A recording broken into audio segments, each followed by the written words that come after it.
Exit विद्यार्थियों। और सबसे पहले तो मैंने आपको बेसिक जानकारी में दो चर वाले रैखिक समीकरण योग के बारे में बता दिया है और प्रश्नावली 3.1 में पहला क्वेश्चन भी मैंने करा दिया है। अब आइए देखते हैं प्रश्नावली 3.1 का दूसरा क्वेश्चन है। देखिए, क्रिकेट टीम के एक कोच ने 3,900 रुपये में 3 बल्ले तथा 6 गेंदें खरीदा। ठीक, उसके बाद में उसने एक और बल्ला तथा उसी प्रकार की 3 गेंदें 1,300 रुपये में खरीदी। इस स्थिति को बीजगणितीय तथा ज्यामितीय रूप में व्यक्त कीजिए। तो इस क्वेश्चन को हल करने के लिए हम देखेंगे कि सबसे पहले तो यहाँ पे जो 3 बल्ले हैं और 6 गेंदें, हम मान लेंगे एक बल्ले का दाम x रुपए तथा एक गेंद का दाम y रुपए। तो हम आराम से इसको बेहतर से लगा सकते हैं। हल करेंगे। माना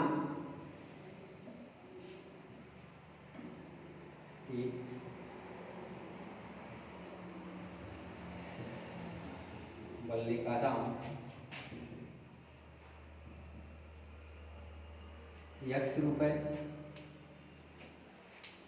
तथा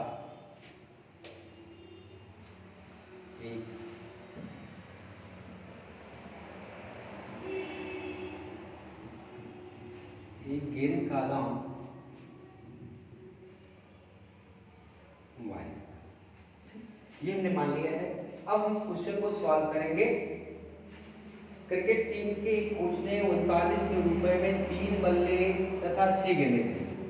तो अगर एक बल्ले का दाम x रुपए है तो 3 बल्ले का दाम 3x हो जाएगा, प्लस अगर एक गेंद का दाम y रुपए है तो 6 गेंद का दाम 6y हो जाएगा।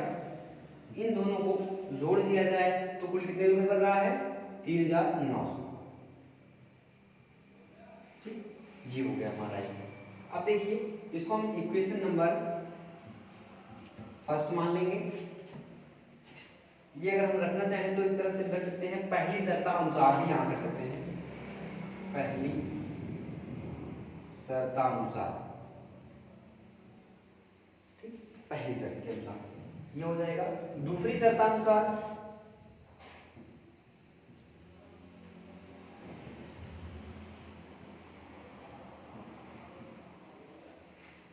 अब दूसरी शर्त क्या है? दूसरी शर्त ये है, बाद में उसने एक और बल्ला तथा उसी प्रकार की 3 गेंदें 1,300 रुपए में खरीदी। तो एक बल्ला खरीदा के बाद इसका मतलब है x हो जाएगा और कितनी गेंद खरीदी है? 3। तो क्या हो जाएगा? 3y बराबर कितने रुपए हो रहा है कुल? 1,300। ये हो जाएगा इक्वेशन नंबर 6। ठीक, हमें उम्मीद है कि आपको ये चीजें बिल्कुल समझ में अच्छे से आ गई होंगी, किसी भी प्रकार की कोई दिक्कत नहीं होगी। ठीक है, तो अब देखिए हम इसको थोड़ा सा सॉल्व करेंगे। यहाँ पे हमको दो चीजें ध्यान देना है। एक तो बीजगणितीय रूप है और दूसरा है ज्यामितीय रूप है। तो बीजगणितीय रूप में अगर लिखना चाहते हैं तो जो हमारा ये इक्वेशन बना हुआ है, जो समीकरण बना हुआ है, वही हमारा बीजगणितीय रूप है। ठीक, अगर इकट्ठा लिखना चाहते हैं तो आप लिख सकते हैं, यहाँ पे किनारे कहीं लिख लीजिए बीजगणितीय रूप।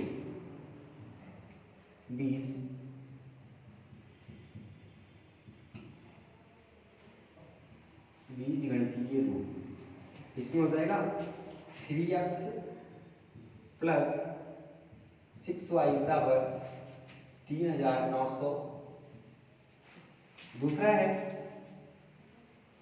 x प्लस 3y बराबर 1,300। ठीक, तो ये आपको बीजगणितीय रूप पूरी तरह से समझ में आ गया होगा, दिक्कत किसी प्रकार की नहीं है। ठीक है, तो अब देखिए इसको हमको एक एक क्वेश्चन में हमको बिंदु निकालना पड़ता है। प्रत्येक समीकरण में 2 बिंदु निकालना पड़ता है। ठीक, तो हम क्या करें कि पहले नंबर पे पहले समीकरण में हम बिंदु निकालेंगे, उसके बाद हम दूसरे समीकरण का निकालेंगे। तो समीकरण 1 से समीकरण 1 से एक हमारा है क्या भाई, देखिए चलो समीकरण एक से जो हम मान लेते हैं, इसे वैल्यू अपने आप से लेते हैं, तो किस हिसाब से हम मान लें इस चीज को भी ध्यान देना है। तो मानो x बराबर 100 लेने पर, माना x बराबर 100 लेने पर, तो हमारा इक्वेशन क्या है, 3x प्लस 6y बराबर 3900। तो यहाँ पे मन में प्रश्न उठ रहा होगा कि सर x बराबर भी 1 2 3 लिया करते थे, 4 लिया करते थे, डायरेक्टली ये 100 के ऊपर कैसे पहुंच गए, ठीक तरह छोड़ करके कैसे पहुंच गए। तो इसलिए पहुंच गए क्योंकि हम देखिए यहाँ पे 3900 सैकड़े की बात चल रही है, इसलिए हम इसमें 100 ले सकते हैं, 300 500 800 900 ऐसे कुछ ले सकते हैं, ठीक। तो इसलिए मैंने क्या किया, 100 ले लिया है। और आपको ये भी ध्यान देना होता है क्या ये दोनों कट रहे हैं कि नहीं, ठीक, इन दोनों चीज को विशेष ध्यान देना है। तो देखिए, तो जहां पर x बराबर x होगा वहां पे कितना लिख सकते हैं, 100 लिख सकते हैं। तो हो जाएगा 3 × 100 प्लस 6y बराबर 3900। अब देखिए ये क्या हो जाएगा, 300 प्लस 6y बराबर 3900, और आगे करेंगे तो 6y बराबर 3900, ये इस बार प्लस में है, उस बार जाएगा तो माइनस हो जाएगा, -300। 6y में इस बार ही रहेगा अपना, उस बार देखेंगे 3900 है, 3900 में से अगर 300 निकल जाएगा तो कितना बचेगा, 3600। ये हो जाएगा हमारा, क्लियर। आप इसको और थोड़ा सा आगे हल करें, देखिए 6y बराबर है हमारा 3600, ठीक। तो y बराबर क्या हो जाएगा, 3600 बटे 6, ठीक। अब देखिए 6 कम 6 6 36, यहाँ पे हो जाएगा 0, मतलब y बराबर क्या आएगा, 6। तो अगर हम बिंदु बनाएंगे तो यहाँ पे बनेगा बिंदु x, y। इस चीज को विशेष ध्यान देना होगा कि सब हमेशा पहले x लिखते हैं, उसके बाद ही y लिखते हैं, ठीक। तो आप देखिए x का मान कितना होगा, आप यहाँ पे देख सकते हैं कि x बराबर कितना माना है, 100। तो हम लिख सकते हैं x बराबर 100, y बराबर कितना आया है, आप चेक कर लीजिए, y बराबर कितना है, 600। तो यहाँ पे लिखेंगे 600, ये ऐसे बन जाएगा। और जो बिंदु आता है उसे हम नामकरण देते हैं A B C D, ठीक। तो इस चीज को हमको ध्यान देना है, A B C D।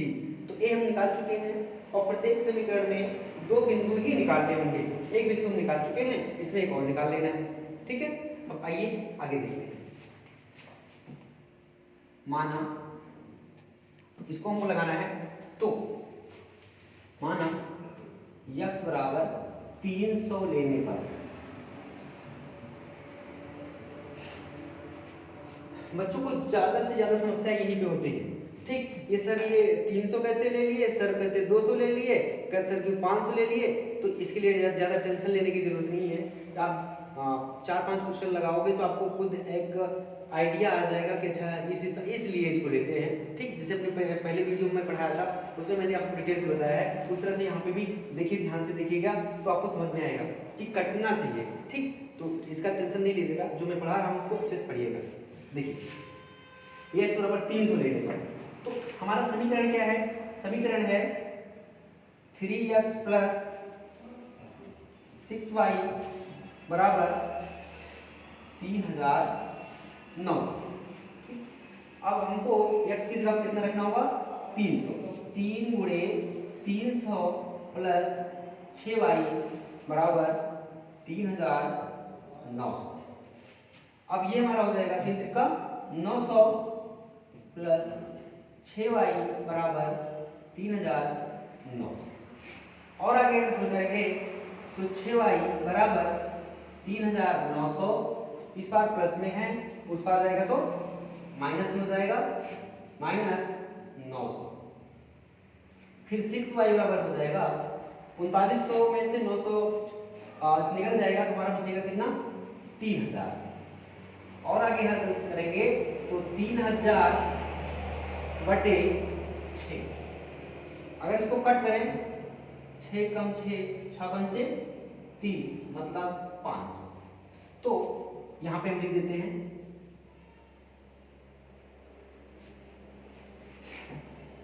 यहां पे जो बिंदु आएगा, बिंदु मतलब हमेशा जो होता है वो एक्स वाई करके आता है, और इसको हम नामकरण दे देंगे बी। बी बराबर हो जाएगा एक्स और वाई कितना मिला हुआ है? 300 300, ठीक। वाई बराबर कितना आया है? 500 500 कर लेंगे, ठीक। तो आप इसका स्क्रीनशॉट भी ले सकते हैं और पूरी तरह से इसको लिख सकते हैं, समझ सकते हैं। और कहीं कोई अगर दिक्कत लगती है तो आप बिल्कुल कमेंट करके आप कह दीजिएगा कि सर हमको यहाँ पे समस्या हुई है। अगर उस समस्या को मैं अगले वीडियो में प्रयास करूँगा कि उसको और बेहतर करने का भरपूर प्रयास होगा। तो पहला समीकरण पूरी तरह से आपको क्लियर हो गया होगा। अब हम बात करेंगे दूसरे समीकरण की। देखिए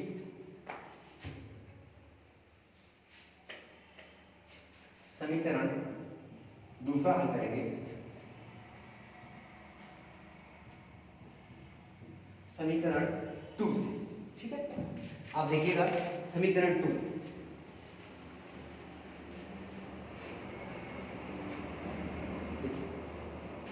इसमें हमने माना x बराबर 100 लेने पर, x बराबर 100 लेने पर, तो हमारा दूसरा समीकरण है कहाँ?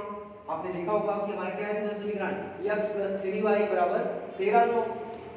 हम लिखेंगे x प्लस 3y बराबर 1300। अब हमको x की जगह कितना रखना होगा?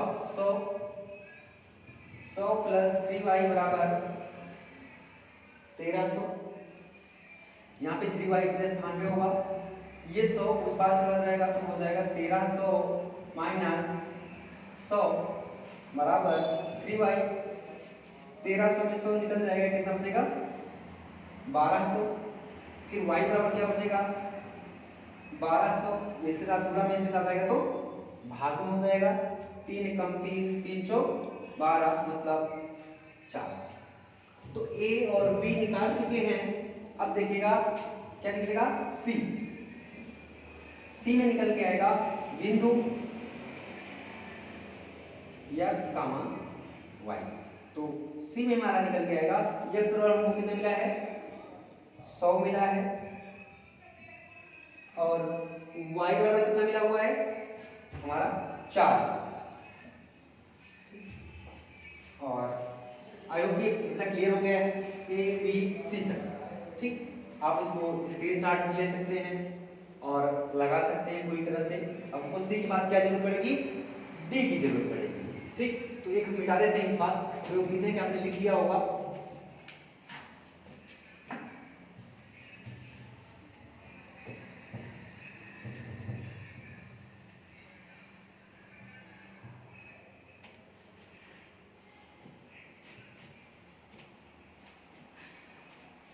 देखिए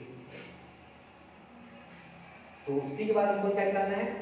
डी मान निकालना है। समीकरण 2 की बात चल रही है, माना y बराबर 300 लेने पर। तो यहाँ पे क्वेश्चन आ गया y बराबर 300 लेने पर। हमने पूरी उम्मीद है कि समस्या बस यही हो रही होगी, इससे अतिरिक्त और कहीं कोई समस्या है नहीं, ठीक। तो इसको आप हमने ये कहा कि इसको थोड़ा सा लगा लीजिएगा, 2-4 बार लगा लोगे समझ में आ जाएगा क्यों 300 ही लिया जाता है, क्यों 500 लिया जाता है, क्यों 600 लिया जाता है, क्योंकि थोड़ा सा कटना चाहिए, ठीक। जब ग्राफ बनाएंगे तब आपको समझ में आएगा कि इसलिए ऐसा है, ठीक। ग्राफ बनाएंगे तो और बेहतर समझ में आ जाएगा। तो हमारा y बराबर 300 ले लिया हमने। अब देखिए दूसरा समीकरण हमारा क्या है? x प्लस 3y बराबर 1300। तो चाहे इसमें x का मान ले लें, चाहे आप y का मान ले लें, दोनों का मान लेकर के आप लगा सकते हो, दिक्कत नहीं है। कुल मिलाकर के क्वेश्चन सॉल्व होना चाहिए बस, ठीक।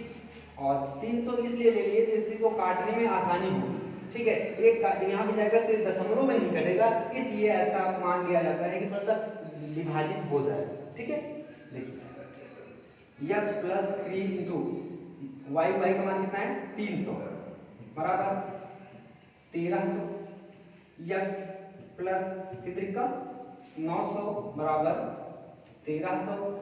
तो यक्स बराबर 1300 माइनस 900, यक्स बराबर हो जाएगा 9 4 13, मतलब हमारा कितना बचेगा 400। तो अब इसको देखिए, डी वाला जो बिंदु हमको मिला है, बिंदु x और y लिखते हैं, और ये कौन सा बिंदु है D।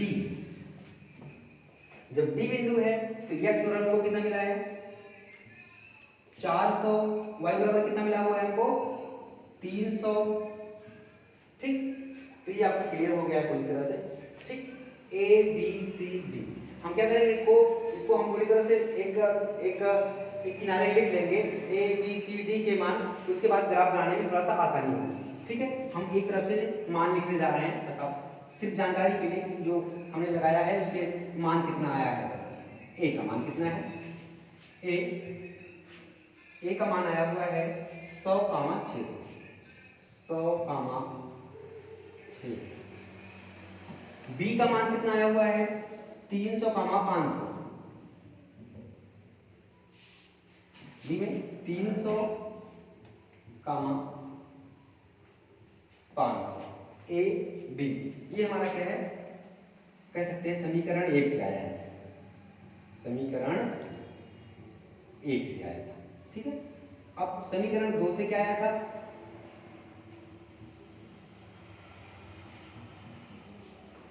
समीकरण 2 से C का मान आया था 100, 400, 100, 400 C हो गया। D का मान देखेंगे 400, 300। तो A B C D हमने पूरी तरह से लिख लिया है। हमें उम्मीद है कि इतना क्लियर भी होगा, समझ में भी आया होगा। ठीक, अब इसको मिटा देते हैं। अब आप देखेंगे बीजगणितीय रूप आपका क्लियर हो गया है। ज्यामितीय रूप की बात करेंगे। अब ज्यामितीय रूप कुछ बचा है नहीं, बहुत ही आराम से, एकदम दिक्कत नहीं होगी, सारी चीजें बेहतरीन तरीके से आ जाएंगी। और बस थोड़ा सा इसको इरेज कर दे रहे हैं, मिटा दे रहे हैं।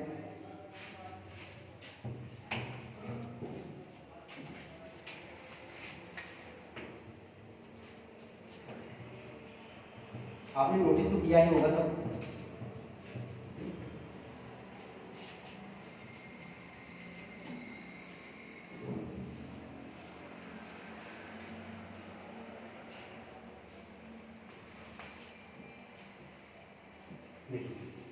अब हमको ये ध्यान देना है, जब ग्राफ बनाते समय एक लाइन ऐसे खींचनी है और एक लाइन ऐसे खींचनी है।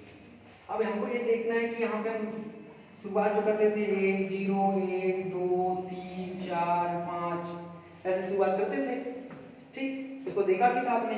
लेकिन एक चीज ये ध्यान दीजिए, इस तरह से लिखोगे तो 500 या 600 लिखते लिखते बहुत दूर जाना पड़ेगा।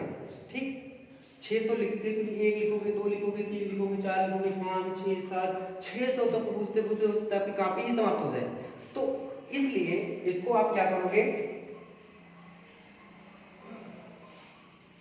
आप शायद अंदाजा लग गया होगा कि कैसे आपको लिखना है, कैसे आपको प्रस्तुत करना है।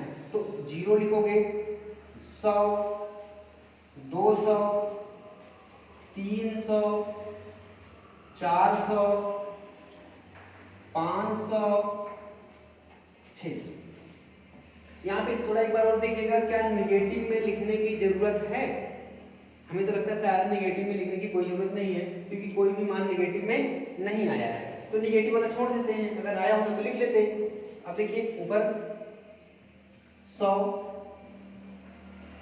200 300 400 500 600।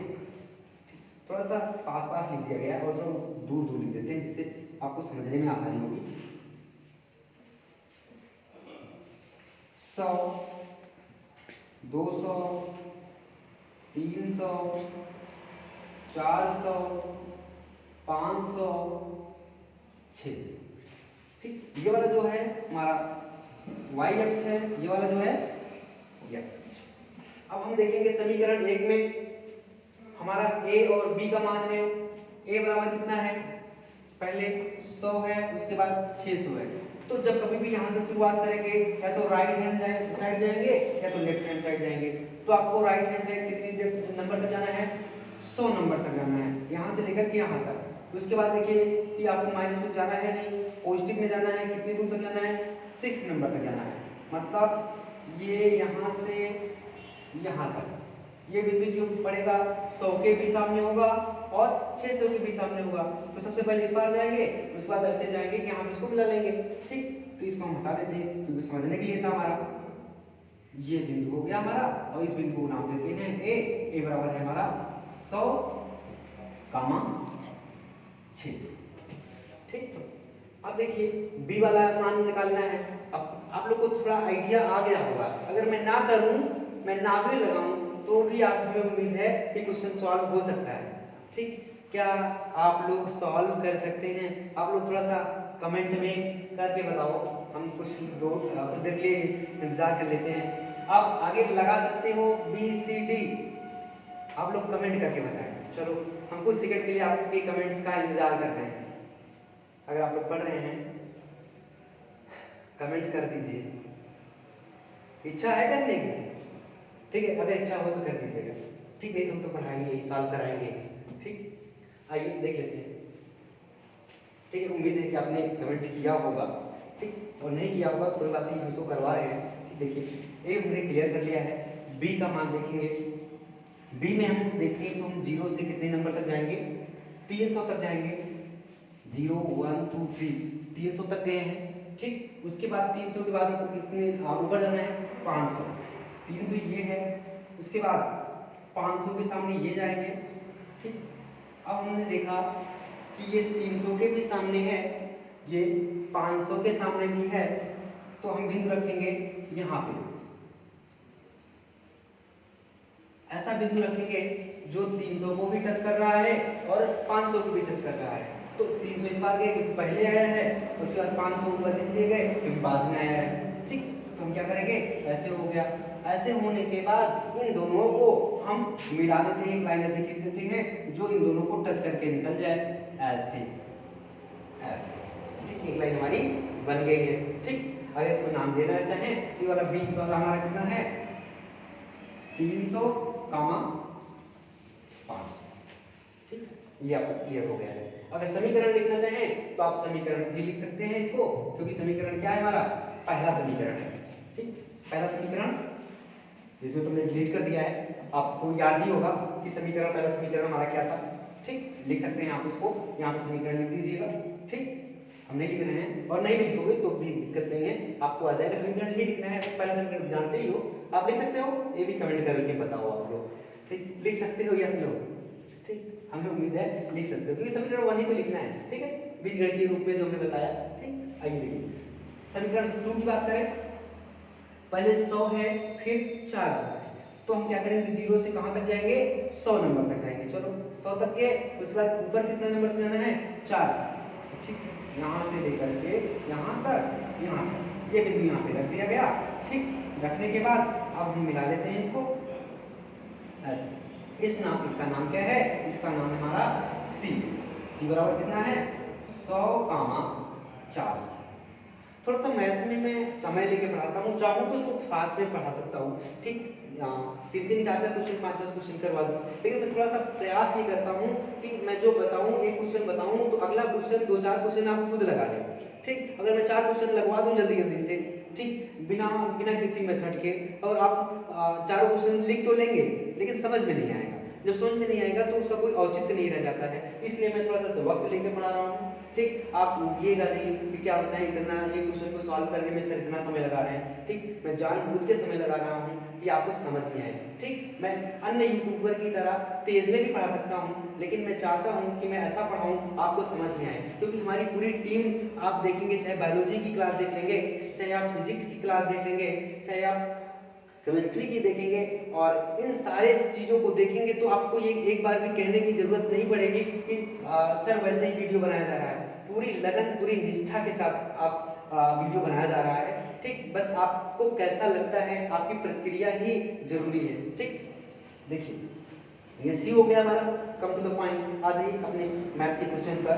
ठीक है, सी नंबर पे हमारा 100 और कामा 400 का हो गया है। अब देखिए डी अगर मैं ना भी बनाऊं तो पूरी तरह से उम्मीद है कि आप बना सकते हैं।